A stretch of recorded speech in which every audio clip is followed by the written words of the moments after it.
창세기 3장 8절 9절 말씀 함께 합독하기 원합니다. 시작. 그들이 그날 바람이 불 때 동산에 거니시는 여호와 하나님의 소리를 듣고 아담과 그의 아내가 여호와 하나님의 낯을 피하여 동산 나무 사이에 숨은지라. 여호와 하나님이 아담을 부르시며 그에게 이르시되 내가 어디 있느냐. 아멘. 오늘 아담과 하와가 선악과를 따먹고 그 즉시 일어났던 첫 번째 현상과 또 죄를 지은 아담과 하와에게 하나님이 하신 첫 말씀이 나옵니다. 첫째로 죄를 지은 아담과 하와 인류에게 나타났던 첫 번째 현상은 하나님의 낯을 피하는 것입니다. 이것은 지금도 유효하고 동일한 현상입니다. 하나님 앞에 나아옴이 기쁨이 되지 않는 이유는 사실 죄와 관련이 깊습니다. 적어도 성경의 선포는 그래요. 그리고 성경의 선포는 진리입니다. 오늘 죄는 무엇이죠? 죄의 핵심은 누구를 때리고 훔치고 죽이는 것이 아니라 죄의 본질은 높아짐에 있다 했습니다. 내가 하나님이 되려는 거예요. 내 뜻과 내 생각과 내 판단이 하나님의 뜻보다 높아지는 것입니다. 그래서 오늘 나의 높아짐은 죄의 본질이에요. 그러나 오늘 애석하고 마음 아프게도 우리 모두는 다 높아짐을 원해요. 하나님, 내 자녀가 큰 사람이길 원합니다. 나쁘지 않죠. 세상 모두 다 이해할 말이지만 사실 우리 하나님께서 오늘 우리에게 원하시는 태도는 십자가적 인생입니다. 낮아짐에 있는 거죠. 하나님의 말씀이 임하면 아멘 하는 그 믿음에 사실 오늘 우리의 삶에 힘이 있고 능이 있는 것인데, 선악과를 따먹은 핵심은 스스로가 높아져 하나님이 되기 위함이었습니다. 네가 이거 먹으면 하나님처럼 되지. 그 얘기를 먹고 선악과를 따먹자 하나님이 불편해져요. 하나님의 낯을 피하기 시작합니다. 오늘 우리의 모습이 그렇습니다. 많은 사람들이 교회에 다니고 있지만 여전히 하나님보다 내가 높은 사람들이 있어요. 그러면 예배를 통해 들은 말씀들이 사실 잘 생각도 나지 않습니다. 우리가 찾는 말씀은 내 입맛에 맞는 말이에요.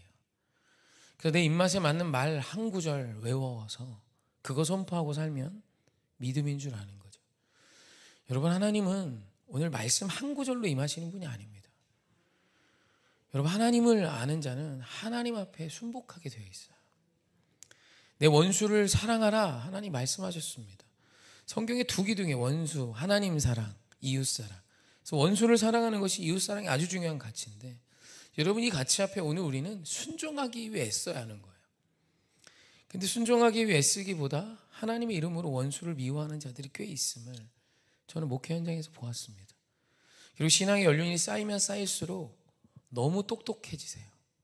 용납함과 허용보다 내 말이 늘 옳아요. 내가 기도했으니까 내 말이 옳은 거야. 내가 예배를 10년 이상 드렸으니까 내가 옳지, 너는 틀렸어. 수많은 아내들이 남편 앞에, 아들 앞에, 죄송해요, 왜냐하면 한국 교회에 어떻게 보면 근간은 어머니들이셨거든요. 너무 귀하지만 한편으로 너무 마음 아픈 것은 그분들이 기도하고 난 뒤에 남편과 자식을 많이 판단했습니다. 너는 틀렸어, 이거죠. 여러분, 그리스도인은 하나님의 인도하심을 믿고 축복하며 기꺼이 낮아지는 거예요. 그래서 성경에는 종이 있는데 노비가 이제 희년이 되면 원상복구됩니다. 신분이 회복돼요. 그게 하나님의 율법인데, 그 신분이 회복되는 그때에 노비들을 다 풀어주게 되어 있습니다. 집에 가. 그때 노비 중에 상당수가 좋은 주인이면 다시 주인을 찾아와 당신의 영원한 종으로 살겠습니다 라고 표현하는 자들이 있어요.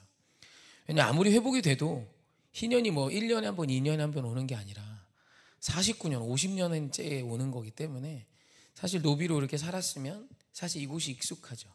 또 여기서 자녀들도 낳고. 근데 주인이 좋아요. 참 좋은 주인이에요. 율법을 지키며 하나님의 말씀에 순종해서 나를 자유케 해줘요. 그러니까 적어도 하나님을 섬겨서 내 재산인 노예를 자유케 해줄 수 있는 믿음을 가진 사람이잖아요.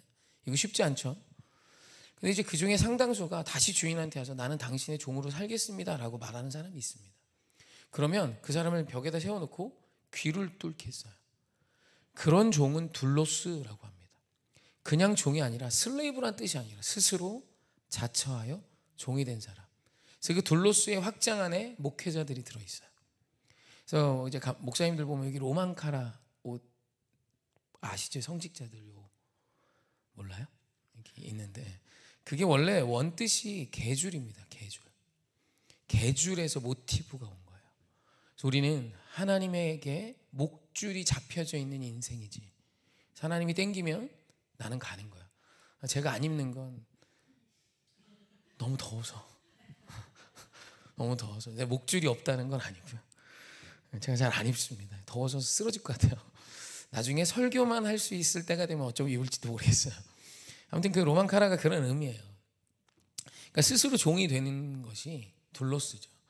사실 우리 하나님은 오늘 우리에게 자유를 주셨습니다. 자유가 없으면 참된 사랑이 시작될 수 없죠. 자유하지 못한 자를 사랑한다는 건 사실 사랑의 성립이 되지 않아요. 그래서 오늘 우리 하나님 우리에게 인격을 주셨고 우리의 선택을 존중해 주십니다. 그게 좋으신 하나님이신 거죠. 근데 그런 하나님의 놀라운 은혜 속에 하나님께서 우리가 하나님 앞에 무릎 꿇기를 기다리고 계세요. 여러분, 이것이 믿음이고 신앙입니다. 여러분, 누군가를 판단하는 건 하나님의 것이에요. 남을 판단하는 사람아, 네가 판단하는 그것을 네가 행하는도다 라고 말씀하신 이유가 여기에 있는 겁니다. 그래서 오늘 우리는 아담과 하와가 여호와의 낯을 피하는 이 모습이 우리 안에도 있을 때가 있습니다. 죄를 지으면요 당장 하나님이 불편합니다. 여러분, 죄가 아닌 하나님께 가까워지는 자가 되십시오. 이것이 오늘 8절을 통해 하나님께서 우리에게 요구하시는 거예요. 여러분, 여호와 하나님, 우리 예수님께서 우리에게 오신 이유는 사실 에덴의 회복을 위해 오신 겁니다. 에덴의 핵심은 하나님과 아담이 동행했다는 거예요. 오늘 8절 말씀에 보면 제가 다시 읽을게요. 그들이 그 바람이 불 때 동산에 거니시는 여호와 하나님의 소리를 듣고 라는 표현이 나옵니다. 그러니까 이 에덴 동산에 하나님과 함께 이 에덴을 거닐며 동행했던 자가 아담이에요. 하나님은 이때가 너무 좋으셨던 거예요. 하나님의 삶에 있어서, 하나님에게 있어서 가장 좋았던 순간은 이 에덴이었던 겁니다. 자신의 형상을 따라 만들어 놓은 아담과 하와와 동산을 거닐며 이야기하며 함께 동행했던 이때가 제일 좋으셨던 거예요. 그래서 이때를 회복시켜 주시기 위해 죄로 인해 실낙원한 우리를 다시 낙원을 회복하게 하시기 위해 하나님과 함께 동행하는 인생으로 우리를 불러내시기 위해 예수 그리스도를 지불하신 것입니다. 그래서 여러분, 하나님과 가까이 감이 기쁨이 되셨으면 좋겠습니다. 하나님께 가까이 감이 복임을 믿고 하나님께 가까이 가는 저와 여러분이 되십시다.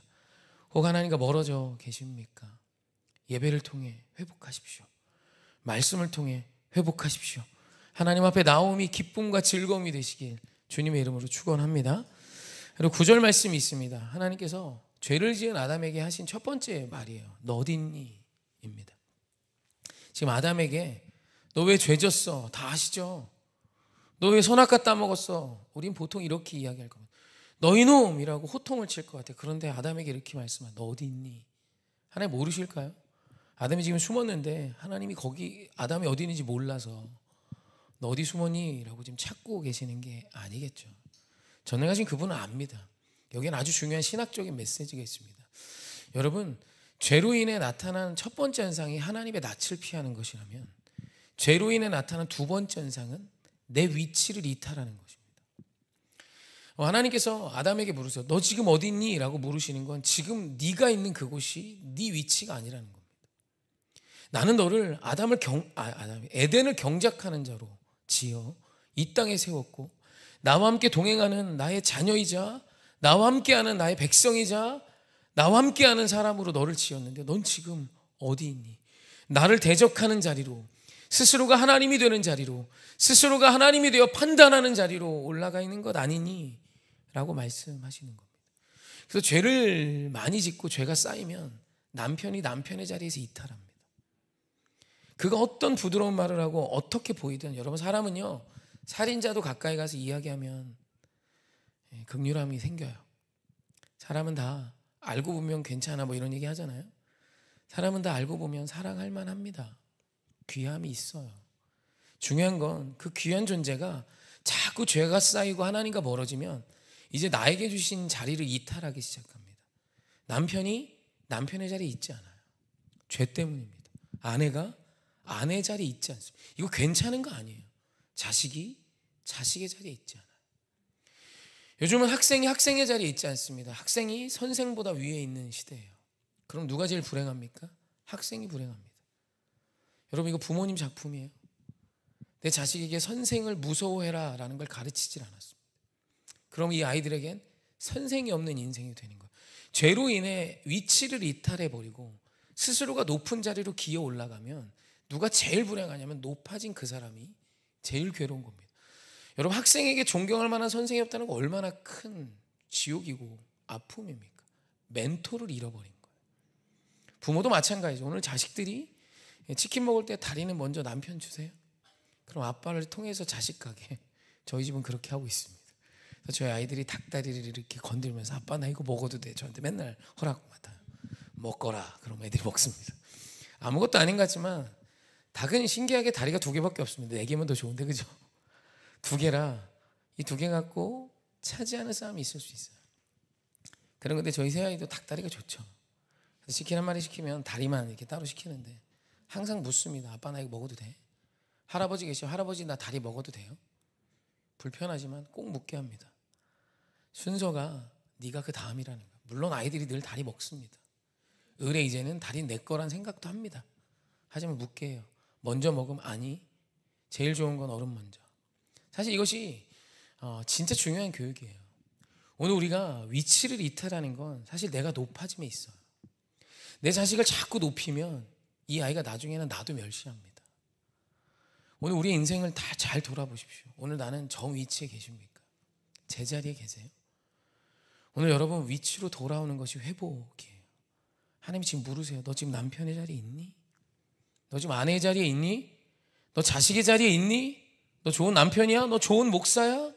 좋은 성도야? 너 지금 옳은 자리에 있는 거 맞아? 라고 물으실 때 여러분, 우리 모두는 다 옳은 자리에도 조금씩 이탈해 있습니다. 어떤 분은 많이 이탈할 수 있어요. 아내와 아이들을 버려고 두고, 남편과 처자식을, 아이들을 버려두고, 어쩌면 허락하신 성도들을 버려두고, 정말 있어서는 안 될 자리에 내가 있을 수 있어요. 그런 그때 하나님이 부르시는 이 음성을 들으셔야 합니다. 너 어디 있니? 하나님 죄송합니다. 제가 있어야 할 자리에 있지 않았습니다. 다시 돌아가겠습니다. 이게 회개예요. 여러분, 탕자가 아버지 곁을 떠납니다. 이탈이에요. 근데 그 탕자가 주염 열매조차 끊어지자 아버지를 떠올리고 다시 돌아옵니다. 탕자에 보면 큰아들이 아버지 곁에 있지만 그의 마음은 그 동생조차 사랑할 수 있는 마음이 아니었어요. 아버지 곁에 있는 것 같지만 그의 마음은 이탈해 있었습니다. 하나님은 그런 그 큰아들의 마음도 다시 회복시키시기 원하시는 것입니다. 여러분, 이 2가지 꼭 기억하십시오. 이 현상은 우리의 죄인인 우리에게 늘 찾아옵니다. 첫째, 하나님이 불편해질 때가 있습니다. 말씀이 불편할 때가 있습니다. 그때 사모하십시오. 나를 불편케 하는 그 말씀으로 가까이 오십시오. 할렐루야. 둘째, 오늘 내 위치가 하나님 보시기에 옳은 위치가 아니라면 빨리 내려오십시오. 그 위치가 아니라는 것은 옆으로 횡으로 이동했다는 것이 아닙니다. 높아짐으로 이동했다는 겁니다. 둘째 아들이 돼지 쥐염 열매도 먹을 게 없어졌지만 사실 스스로 그 아버지와 맘먹고, 아니 아버지가 죽은 자 취급하여 그의 유산을 받아갖고 챙겨 나온 높아짐의 정점에 올라간 아들이 둘째 아들, 우리가 아는 탕자인 것입니다. 오늘 말씀 정리하기 원합니다. 오늘 우리 죄로 인해 무너졌던 우리의 삶을 우리 하나님은, 우리 예수님은 회복시켜 주시기 위해 오셨습니다. 우리 다시 그 위치로 내려가십시다. 하나님께로 가까이 가고 그분 앞에 무릎을 꿇고 그분의 말씀이 우리의 삶의 답이 되어 이 시대에 승리하는, 하나님이 내게 주신 그 자리에서 아름답게 빛나는 저와 여러분이 되기를 주님의 이름으로 축원합니다.